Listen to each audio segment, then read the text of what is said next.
Alright, we have reached Tribulation Day 113. It's Labor Day weekend, Sunday. Here in San Jose, as usual, it's kind of chilly in the mornings. And then by afternoon, it's kind of blazing hot with a really, really intense sun.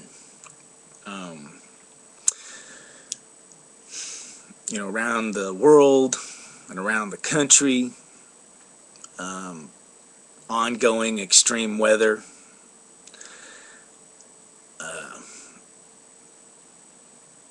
What's kind of on my mind this morning is, just so you know, I'm a news watcher, I pretty much watch the news all the time. But, right now there's just like people's lives getting destroyed, uprooted. And, the pictures you see, whether it's a tornado or a flood or a hurricane, is usually just somebody standing there with a pile of garbage. Because that's all that's left of their life. And, today, President Obama is taking a trip up to New Jersey to kind of look at all the damage, all the piles of garbage, and all the people standing in the street with their lives destroyed. And they interview some of these people, and they're saying, they're like, what do you want to hear from President Obama? And they're like, we want to know how he's going to pay for everything. Or we want to hear him tell us that the government's going to pay for everything. And I just thought to myself, man, what kind of crazy world are we living in? Where everybody thinks that somehow money grows on trees, which actually it does, because they print money and they're probably going to print more money.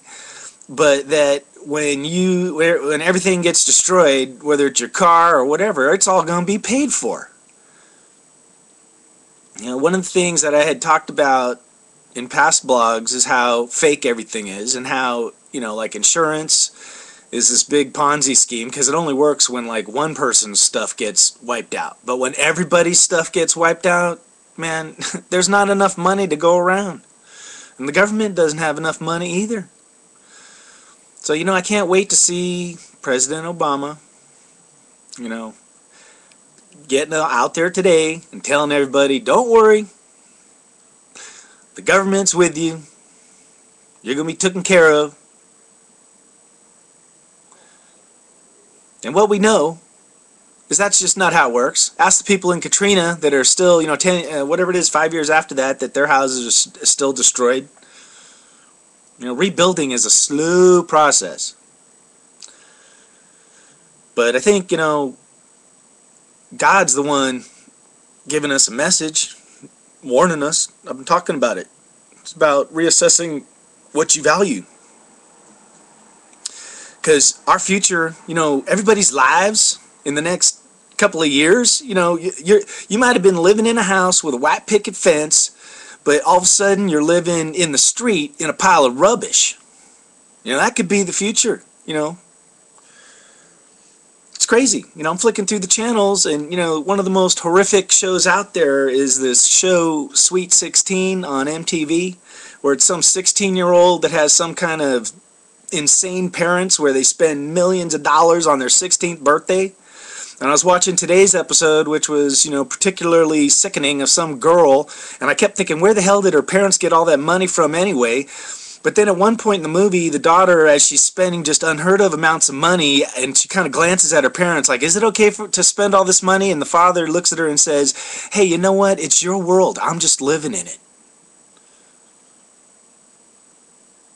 Now me, I'm sitting there thinking, who the hell is that guy? He wouldn't take off his sunglasses. But that's insane.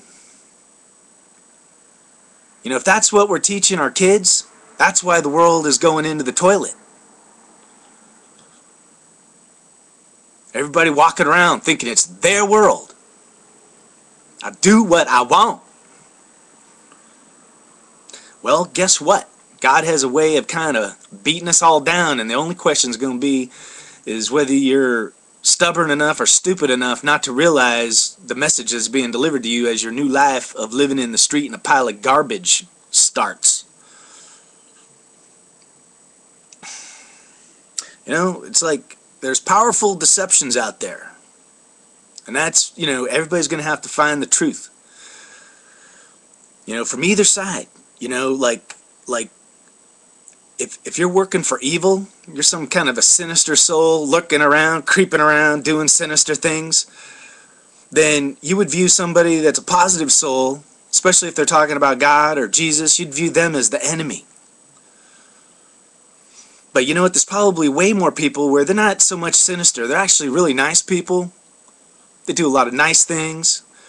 But they just don't buy the God and Jesus story.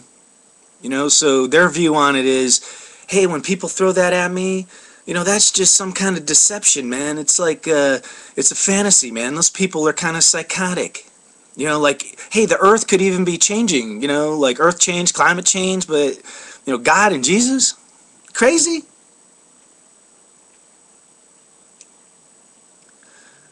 But once again, there's a deception out there. People are going to have to figure out how to see through it. You know, from the Christian's perspective, those of us that kind of view God and Jesus as being real and have accepted the reality of it, we see an enemy, yeah, evil. And then we see a lot of people as just being kind of plain dumb, which is unfortunate. But, you know, even me, you know, that movie Idiocracy, you know, I don't know why, but everything that comes out of Hollywood just seems to show the future, whether it's Deep Impact with Morgan Freeman saying, hey, there's a comet called Ellie coming in, now we got one called Ellen coming in, or Idiocracy that said 500 years in the future everybody's going to be a stupid moron, only now we're only, you know, 15 years in the future and everybody's a stupid moron. But people are waking up too. Everybody's going to have to figure out what they want to believe.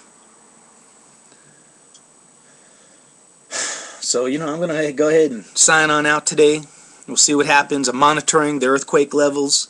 Seems like there is a slight uptick going into the month of September. There was two 6.0s 2 days ago, and there was a 7.0 yesterday, and so far there hasn't been anything, you know, registering as big. But that's kind of what I'm looking for when you're watching the United States Geological earthquake report, is for those redliners, man, if there's an increase in those, because that could mean something this month. That's why I'm monitoring it.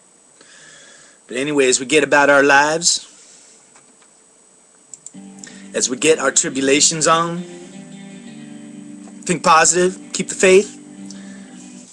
What I'm going to recommend is think about forgiving, because as you think about what has value to you, you know, your friends, your family, people you've met, if you've got any negativity, rebuild those bridges, mend those fences, and, you know, circle the wagons, you know, because in the dark hours, you know, it's going to be critical that, you know, all positive forces are set in motion as well, because we have a mission. All right.